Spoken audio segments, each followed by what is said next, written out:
Vaccination को लेकर जिस तरीके से राजनीति छिड़ी है, उस पर बातचीत करने के लिए हमारे साथ मुंबई के गार्डियन मंत्री और महाराष्ट्र के मिनिस्टर असलम शेख हैं। असलम भाई, जिस तरीके से केंद्र सरकार कह रहा है कि सबको हिसाब से और जिस हिसाब से तय पैमाना है उस हिसाब से वैक्सीनेशन दिया जा रहा है, फिर आपको आपत्ति क्या है?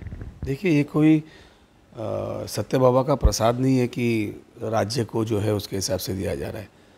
जहाँ पे केसेस बढ़ते हैं वहाँ पे जो है वैक्सीनेशन ज़्यादा देनी चाहिए, और अगर उनका मैनेजमेंट बरोबर है तो मेरा ये प्रश्न है कि गुजरात की संख्या महाराष्ट्र से ज़्यादा है, हरियाणा की संख्या महाराष्ट्र से ज़्यादा है, लोक संख्या सबसे ज़्यादा हरियाणा से महाराष्ट्र की है। आज उनको जो है 24 लाख दिया गया, महाराष्ट्र को कितने लाख दिया गया? आज यूपी के अंदर 50 लाख के करीब दिया गया, महाराष्ट्र को कितना दिया गया? मेरा प्रश्न केंद्र सरकार से है कि किसी भी देश ने अपनी खुद की वैक्सीनेशन बनाने के बाद में अपने लोगों को मरता छोड़ के बाकी के देशों को देने का काम किया है क्या, सिवाय देश के? हमारे भारत देश ने, हमारे यहाँ आज 1 लाख के करीब पेशेंट्स आ रहे, हम हमारे लोगों को पूरी तरीके से दे नहीं पा रहे, और आपने ले जाके पूरी दुनिया भर में दवाई बांटने का काम कर रहे हैं। क्या आप अमेरिका से बड़े हैं? क्या अमेरिका से बड़ी आपकी इंफ्रास्ट्रक्चर है? या उतने डेवलप्ड हैं? तो अमेरिका ने अपने नागरिकों को पहला दिया, सारे लोग अपने नागरिकों को पहला दे रहे। आज हमारे नागरिकों को हम पूरा नहीं कर पा रहे। आज हमारे नागरिकों की जान जा रही है, वैक्सीनेशन होगी तो कम से कम उनकी जानें बचेंगी, तो किसको पहला प्रायोरिटी देना चाहिए? लेकिन आप लगातार कह रहे हैं कि पहले आपसे ज़्यादा वैक्सीनेशन सेंटर्स ओपन कराए गए महाराष्ट्र में, और उसके बाद अचानक वैक्सीन देने की संख्या कम कर दी। देखिए, ये सवाल नहीं उठता क्या कि पहले आपने वैक्सीनेशन जो है वो ज़्यादा दी महाराष्ट्र को, और हम वैक्सीनेशन सेंटर ठीक ठाक चला रहे थे, फिर आपने आरोप लगाना शुरू किया कि हमने इतने लाख दिए हुए हैं और महाराष्ट्र जो है लोगों को वैक्सीनेशन नहीं दे रही है। हमें पता था कहीं ना कहीं केंद्र सरकार इस तरीके की आगे घटिया राजनीति करेगी। शुरू में उन्होंने ज़्यादा दिए, फिर हमने जो है आज की तारीख में पूरे देश के अंदर 20 राज्यों में 1 नंबर पे जो है महाराष्ट्र राज्य है। उनके पास उतना हेल्थ वर्कर है, उनके पास उतना इंफ्रास्ट्रक्चर है, आज सबसे ज़्यादा पेशेंट्स है उसके बाद में, लेकिन सबसे ज़्यादा पेशेंट्स के लिए बेड्स अवेलेबल है और किसी राज्य में नहीं है। उन्होंने हमें उस वक्त वैक्सीनेशन ज़्यादा दिया, हमने गली गली में वैक्सीनेशन सेंटर खोल दिए, हमने ज़िले ज़िले में वैक्सीनेशन सेंटर खोल दिए। अब हम चिल्ला रहे हैं कि भैया इतने आपने हम खुलवा दिए, वैक्सीनेशन खोलो करके आपने खुलवा दिए, अब हमारे पास कम होने वाला है, हम इतने लोगों को वैक्सीनेशन जो है हमारे पास जो कोटा है वो कम हो रहा है, मेहरबानी करके आप हमें सप्लाई करिए, मेहरबानी करके आप सप्लाई करिए। वो हमें नहीं दे रहे हैं, और हमें नहीं दे के बाकी के राज्यों जहाँ पे केसेस नहीं है वहाँ पे देने का काम कर रहे हैं। तो मुझे उसमें कोई एतराज़ नहीं है कि आप दूसरे राज्यों को ना दें, लेकिन यहाँ पे केसेस ज़्यादा बढ़ रहे हैं, यहाँ पे दो। और मैं हाथ जोड़ के केंद्र सरकार से विनती करता हूँ कि देश की जनता को पहला दो। हमने ये वैक्सीनेशन हमारे लोगों के लिए पहले बनाया है, हमारे लोग मरे और आप बाहर अपना बड़ा मॉडल बनाने के लिए जाओ, ये कहाँ तक का योग्य है? लेकिन वेस्टेज की बात कर रहे हैं लगातार कि आपने 5% से ज़्यादा वैक्सीन वेस्टेज कर दी। अच्छा, ये कोई खाना है जो ख़राब हो जाएगा? आज हमारे पास इतने सेंटर्स है और उसमें वैक्सीनेशन हमारे महाराष्ट्र के अंदर वैक्सीनेशन तैयार हो रहा है, यहाँ से ही तैयार होके हमारे को ही कम दिया जा रहा है। इससे बड़ा नाइंसाफ़ी क्या होगा? आज कोविशील्ड पुणे की कंपनी ने बनाया है, केंद्र सरकार का अधिकार है कि सारी वैक्सीनेशन किसको देना, कितना देना, उनका अख्तियार है, लेकिन उनको इतना तो समझना चाहिए कि महाराष्ट्र में इतनी ज़्यादा संख्या बढ़ रही है, और उनको ये भी विचार करना चाहिए, और देश की जनता को। और मैं तो चाहता हूँ कि वर्ल्ड के तमाम जो साइंटिस्ट है जरा आके हिंदुस्तान को समझे कि अचानक महाराष्ट्र और मुंबई में ही उतने केसेस क्यों आ रहे हैं, क्यों केरला में नहीं जा रहे, क्यों वेस्ट बंगाल में नहीं जा रहे, क्यों आसाम में नहीं जा रहे। वहाँ जहाँ भारतीय जनता पार्टी की सरकारें हैं वहाँ कोरोना क्यों नहीं पहुँच पा रहा है? ऐसा क्या है कि उनके पास गुण जो बाकी के राज्यों या बाकी के जनता में वो गुण नहीं है? ये सारी चीज़ें समझने के लिए हम टास्क फोर्स से कह रहे हैं, हम ICMR की मदद मांग रहे हैं कि भैया ज़रा बता तो दो कि महाराष्ट्र में या जहाँ पे बीजेपी की सरकार नहीं है वहाँ पे ये केसेस इतने ज़ोरों से क्यों बढ़ रहे हैं। एक सवाल और है कि खासकर लॉकडाउन को लेकर व्यापारियों का जिस तरीके से विरोध हो रहा है, मुंबई में तमाम सारी जगहों पर विरोध प्रदर्शन शुरू है, आप क्या कहेंगे? क्योंकि इस विरोध प्रदर्शन को देखते हुए बीजेपी भी अब उसमें कूद गई है और कई प्रतिनिधिमंडल जाकर कहीं राज्यपाल से मुलाकात कर रहा है, कहीं सीपी से मुलाकात कर रहा है, कहीं व्यापारियों के साथ रोड पर उतर के प्रदर्शन कर रहे हैं। देखिए, जब ईमानदारी से काम करेंगे तो आपको पेशेंस दिखाई देंगे। गुजरात के कोर्ट ने क्या कहा कि महाराष्ट्र से सबक लो, क्योंकि ना तो टेस्टिंग हो रही है, कोई मर रहा उसके बारे में उनको कोई मालूमात नहीं दी जा रही है।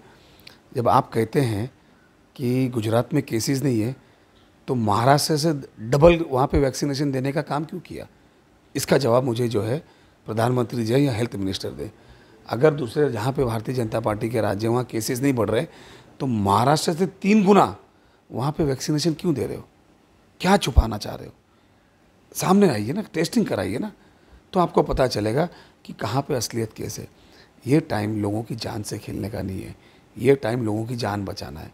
ये पेंडेमिक है, हमारी देश की जनता बचनी चाहिए, हमारे लोग बचना चाहिए, हमारे लोगों को हमारी दवाइयाँ पहले मिलनी चाहिए, ये सोच होनी चाहिए। व्यापारी जो परेशान हैं, व्यापारियों के लिए अभी हमने लॉकडाउन किया। हम क्या 8 बजे सो के उठ के आके सीधा देश को बंद कर दिया? हम 2 महीने से चिल्ला रहे कि भैया केसेस बढ़ रहे हैं, हमें रिस्ट्रिक्शन कड़क करने पड़ेंगे, हमें कठोर निर्बंध लाने पड़ेंगे, हमें कार्रवाई करनी पड़ेगी। नहीं लोग सुन रहे हैं, कार्रवाई करने के बाद नहीं सुन रहे, हाथ जोड़ने के बाद नहीं सुन रहे, आह्वान करने के बाद नहीं सुन रहे। आज बसेस चालू है, आज रिक्शा चालू है, आज ट्रेन चालू है, एसेंशियल दुकान चालू है, 24 घंटा जो है वो टेक अवे सर्विसेज होटल्स की चालू रखे हैं। भारतीय जनता पार्टी के लोग हज़ारों लोगों को लेकर रोड में उतर रहे हैं। वो देख रहे हैं कि एक तरफ हम निर्बंध ला रहे हैं कि लोग ना जमे, चेन टूटे, लेकिन भारतीय जनता पार्टी ये चाहती नहीं। भारतीय जनता पार्टी चाहती है और केसेस बढ़े, प्रदर्शन इस तरीके। वही प्रदर्शन करने का कारण ही है कि हम चेन तोड़ें करके। प्रधानमंत्री जी ने ये लॉकडाउन लाया था ना देश के अंदर, लोगों ने माना था ना, थाली बजाई थी ना, दिया जलाए थे ना, दिया जला के थाली बजा के तो केसेस कम नहीं हुए थे, लोग परहेज़ किए करके कम हुए थे। आज महाराष्ट्र सरकार उनसे यही मांग कर रही है कि भैया आप थोड़ा सा साथ दीजिए। तो इस तरीके का जो है नंगा नाच जो है बीजेपी पिछले 1 साल से कर रही है। मुंबई में लॉकडाउन है या नहीं? मुंबई में नहीं, पूरे महाराष्ट्र में कहीं लॉकडाउन नहीं है। हमने जो है निर्बंध कड़क किए हैं, हमने जो है SOPs कड़क बनाई है। फैक्ट्रीज चालू है, इंडस्ट्रीज चालू है, एसेंशियल सर्विस चालू है। हम 24 आवर्स जो है वो टेक अवे पार्सल्स का सर्विस चालू रखा है। आने वाले दिनों में जहाँ पे होलसेल सप्लायर्स है उसको खोलने जा रहे हैं। अब थोड़ी सी चीज़ें तो समझनी पड़ेगी। हम फ्रांस जैसा लॉकडाउन तो नहीं किए, तीसरी बार फ्रांस में लॉकडाउन हो रहा है। लंदन का लॉकडाउन अभी तक उठा नहीं। इतनी ज़्यादा केसेस होने के बाद भी महाराष्ट्र की सरकार व्यापारियों के साथ, लोगों के साथ खड़ी है। असलम भाई, आखिरी सवाल ये है कि बीजेपी कह रही है कि महाराष्ट्र में केसेस बढ़ रहे हैं, लेकिन सरकार के मंत्री वसूली के लिए परेशान हैं। लोगों की जान को छोड़ करके कितना पैसा किस वजह से, किस आदमी से कितना करोड़ आए, उस पर ध्यान ज़्यादा है। नहीं, ऐसा है कि कोर्ट ने इसके बारे में आदेश दिया। अब उसकी इंक्वायरी होने दो, उसका इन्वेस्टिगेशन होने दो। लिया नहीं लिया सब पता चलेगा। सुशांत केस के अंदर भी इतना चिल्लाए थे, नंगा होके चिल्लाए थे। सारे चैनलों को काम धंधा बंद, सिर्फ सुशांत सिंह सारे चैनल। मेरे ख्याल से 1-2 चैनल कोई होगा जो नहीं चलाया होगा। दिन रात 24 घंटा सुशांत सिंह चलाए। क्या सुशांत सिंह के अंदर कुछ मिला? CBI कुछ आज तक लेके आई सामने? क्या चैनल ने लोगों से माफ़ी नहीं मांगनी चाहिए? क्या ये जो भारतीय जनता पार्टी से लोगों ने माफ़ी नहीं मांगना चाहिए कि भैया कोरोना के टाइम पे भी हमने लोगों को गुमराह किया, हमने लोगों को जो है सुशांत सिंह के नाम पे फंसाया। वो दूसरी एक एक्ट्रेस जो बम्बई में कमाई धमाई, गलियों में घूमी, स्ट्रगल करी, 2 पैसा कमाई, आज जाके मुंबई को बदनाम की, मुंबई की पुलिसों को बदनाम की। ऐसे लोगों का उपयोग भारतीय जनता पार्टी कर रही है, अपनी गोद में बिठा के सरकार के खिलाफ उल्टे सीधे स्टेटमेंट करवा रही है। क्या ये योग्य है? क्या उस पुलिस को बदनाम करना योग्य है जिसकी छाती के ताकत के ऊपर रात बेरात तुमने 5 बजे तक शूटिंग करके अपने घर में आए? ये सब ठीक नहीं है। मॉरल महाराष्ट्र पुलिस का या महाराष्ट्र को बदनाम करना ये ठीक नहीं है। महाराष्ट्र में कोरोना के केसेस जो बढ़ रहे हैं, क्या स्टेट गवर्नमेंट संभाल नहीं पा रही है सिचुएशन? नहीं, बताइए ना कि कहाँ पे मुंबई शहर के अंदर लोगों को बेड नहीं मिल रहा है, कहाँ पे लोग परिस्थिति ख़राब है। क्या हमारा परफॉर्मेंस लंदन से बेटर नहीं है? हमारा परफॉर्मेंस जो है फ्रांस से बेटर नहीं है? आज वहाँ पे तीसरी बार लॉकडाउन लगा है, वहाँ पे लॉकडाउन खुला ही नहीं है। हमने तो एक बार लॉकडाउन करने के बाद लॉकडाउन ही नहीं किया। हम उसको आराम से फेस कर रहे हैं, लोगों की सुविधा में लगे हैं। आखिरी दम तक कोशिश रहेगी कि लॉकडाउन नहीं लगे। जब ऐसा होगा कि भाई कुछ नहीं कर सकते, तब हम सोचेंगे। ना तो लोगों को दिया जलाने बोलेंगे, ना तो लोगों को थाली बजाने बोलेंगे, ना तो उनको घर में नाचने बोलेंगे, और जो साइंटिफिक तरीके से एक ट्रीटमेंट होता है उस तरीके से बात। पैसा देंगे?